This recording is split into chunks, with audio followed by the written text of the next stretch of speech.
In the bustling city where dreams were often traded for survival, a young woman named Alina lived in a small, worn-out apartment with nothing but a suitcase of old clothes and the weight of her younger brother's medical bills on her shoulders. She was only 22, with a heart too fragile yet a determination forged in fire. Life had taught her early that fairy tales didn't exist for girls like her. Her parents had passed away when she was 16, leaving her as the only guardian to her little brother Armin, who was just 8 at the time. Now at 14, Armin was sick with a condition that required expensive treatment, money she never had. Alina had tried everything. 2 jobs, night shifts, even selling her mother's jewelry, but nothing was ever enough. One evening when she was returning from her shift at a small cafe, she overheard 2 women at the corner table whispering about a powerful contract being offered by a ruthless yet devastatingly handsome millionaire named Adrien Blackwood, a man rumored to be colder than ice, richer than kings, and untouchable by ordinary people. Yet the story was strange. They said he was offering a secret contract to one woman, a contract that involved children, not love, and whoever signed it would be bound by rules written in stone. Alina laughed it off at first, but the desperation in her heart wouldn't let the words rest. That night she searched on her old phone about Adrien. Countless news articles flooded her screen. He was the CEO of Blackwood Enterprises, a conglomerate that owned hotels, airlines, and even half the luxury brands the world wore, but along with his money came darkness. Rumors of betrayal, heartbreak, and a lonely mansion hidden from the city lights. It was said his late wife had died tragically, leaving him scarred and unwilling to love again. Yet now, after 3 years, the whispers claimed he was seeking someone not for love but for something colder, a contract of heirs, 2 children and freedom, the whisper said. Alina's heart sank at the thought but rose again when she remembered Armin coughing in the next room. Could she do it? Could she sell her dignity for survival? But wasn't survival itself a dignity? Days later, fate pushed her hand. Armin collapsed at school and was rushed to the hospital. The doctor's words were sharp. Without immediate treatment, he wouldn't survive. Alina broke down outside the sterile walls, and in that moment of helplessness, a sleek black car pulled up before her. A man in a dark suit stepped out, his eyes cold, his voice like steel. "Miss Alina Rahman. Mr. Blackwood would like to see you."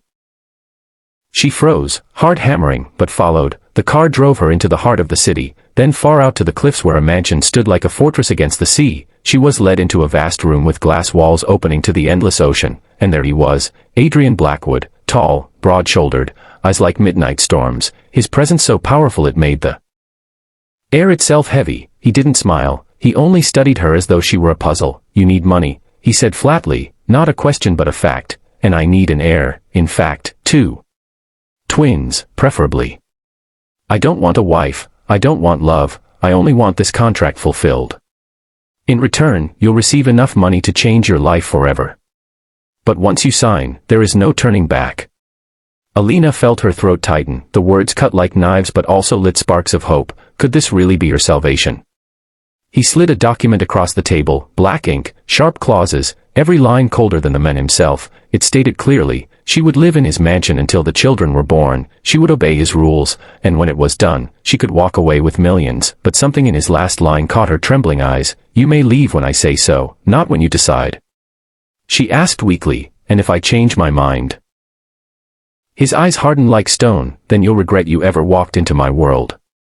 Fear and temptation warred in her chest, but the memory of Armin struggling to breathe tipped the scales. With a shaking hand, she signed, and in that moment, her life changed forever. From that night onwards, Alina became bound to Adrien Blackwood's empire. Her days were filled with silent breakfasts at long tables, endless halls where her footsteps echoed, and Adrien's piercing gaze that seemed to follow her everywhere. He was distant, commanding, yet strangely protective. One night she found herself crying alone in the garden, thinking about her brother, when Adrien appeared, his voice softer this time. "Why do you always cry for others and never for yourself?" She looked up, startled, seeing not the cold millionaire but a man hiding oceans of pain. She dared to ask, "Why 2 children? Why not 1?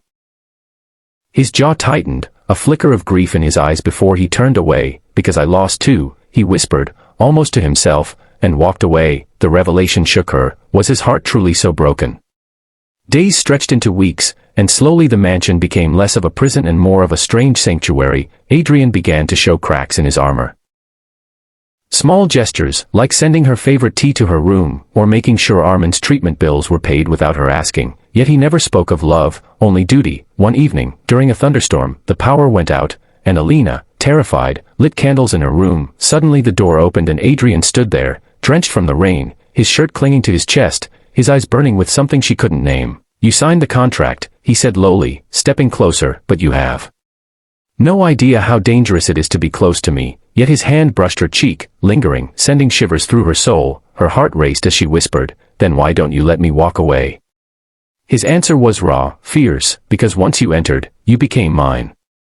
The storm raged outside, but inside, a different storm brewed, one of emotions neither of them could deny, and as the chapter of her new life unfolded, Alina realized this was no ordinary contract. It was a cage of gold, a test of love and destiny, and perhaps the greatest battle of her life had just begun, but she didn't know that someone from Adrien's past was watching, waiting, ready to destroy everything, including the fragile bond that was beginning to bloom between them, and that was only the beginning of her journey. And dear viewers, if you felt your heart race with Alina's, if you want to know what storm awaits in Chapter 2, make sure to subscribe now, because the next part will shake your soul with revelations you never saw coming.